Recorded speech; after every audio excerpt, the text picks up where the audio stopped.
আমরা কথা বন্ধ করি। হ্যাঁ, সুপ্রিয় শিক্ষার্থী, আমরা এখানে একটা গাণিতিক সমস্যার সমাধান করব। এখানে কিছু ব্যঞ্জন বর্ণ দেওয়া আছে আর কিছু সংখ্যা দেওয়া আছে এবং গুণের অঙ্ক, অর্থাৎ গুণ করে এই সংখ্যাগুলোর মান বের করতে হবে। তো প্রথমত চিন্তা করি এই সংখ্যাগুলোর মান কি ধরনের সংখ্যা হবে।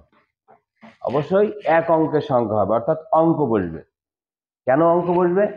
কারণ আমরা জানি যে গুণ করার ফলে যেখানে যেটা গুণ করে যেটা হয় সেখানে মনে করো 10 হলো, 10-এর শূন্য বসে, বা বেশি হলে তার একক স্থানে অঙ্কটা বসে।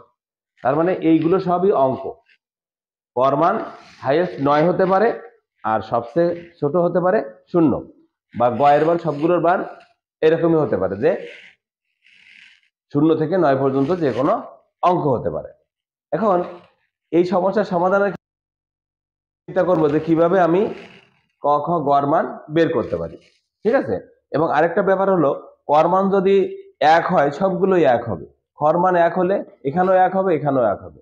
গড় মান যা হয় এখানে যা হবে এখানে তাই হবে, তাই না? একটু জটিল, মানে আমার মানগুলো সবই কিন্তু একই হতে হবে। গড় মান যদি একই হয় সব জায়গায় একই হবে। ঠিক আছে, তো চিন্তা করে কিভাবে বের করা যায়। প্রথমত আমরা এর থেকে একটা অংশ বের করে চিন্তা করব। এই মানে বড় অঙ্কটা চিন্তা করাচ্ছে, এর থেকে একটা ছোট অংশ বের করে চিন্তা করে তারপরে মানগুলো বসালে ইজি হবে। তো আমি চিন্তা করি এখানে খ সঙ্গে 2 গ গুণ করলে 6 খ হয় কিনা, এটা বলো। যেহেতু এটা দশক স্থানীয় অঙ্ক, দশক স্থানীয় অঙ্ক গুণ করলে দ্বিতীয় লাইনটা আসছে, তার মানে এই অংশটাকে আমি আলাদা করি। 2 গ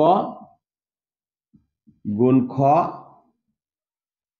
সমান 6 খ।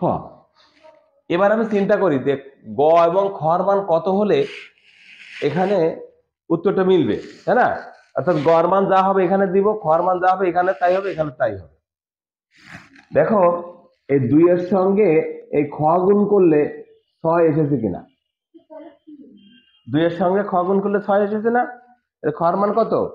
3। বোঝাই যাচ্ছে যে খর মানটা হবে 3। আচ্ছা, এরপরে এখানে যেহেতু 3 পেয়েছি, এই খ অবশ্যই 3 হবে, বুঝছো কিনা? আমি বলেছিলাম যে যে খর মান যা হবে সব জায়গায় একই হবে, গড় মান যা হবে সব জায়গায় একই হবে। তাহলে এখানে আমি 3 পেয়েছি।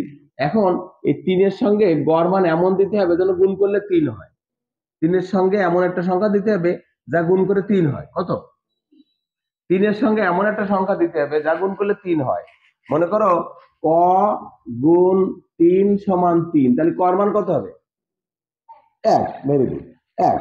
তাহলে আমি গড় মানটা 1 ধরবো। গড় মান কত ধরবো? 1। বুঝছি?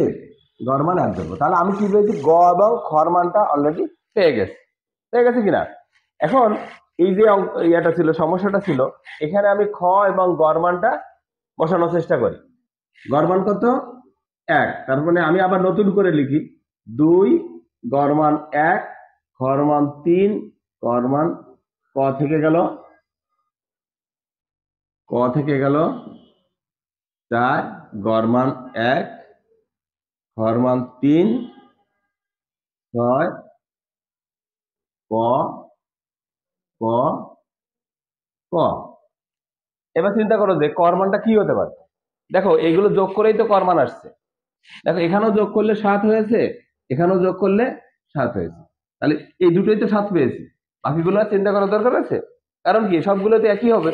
তাহলে এখানেও 7 হবে, এখানেও 7 হবে, এখানেও 7 হবে। এখন গুণ করে দেখো 7 1 7, 7 2 14 মিলেছে। 3 1 3, 3 2 6, যোগ করলে এখানে 7 বসলো, এখানে 7 বসলো, এখানে 7, সবগুলো মিলে গেছে। ক্লিয়ার? তার মানে আমি কি পেলাম? ক ইকুয়াল টু কত পেলাম? খ ইকুয়াল টু পেলাম 3, আর গ ইকুয়াল টু পেলাম 1। বুঝছি কিনা? এইভাবে যদি আমরা চিন্তা করি সহজে কিন্তু অঙ্কটির সমাধান করা যাবে।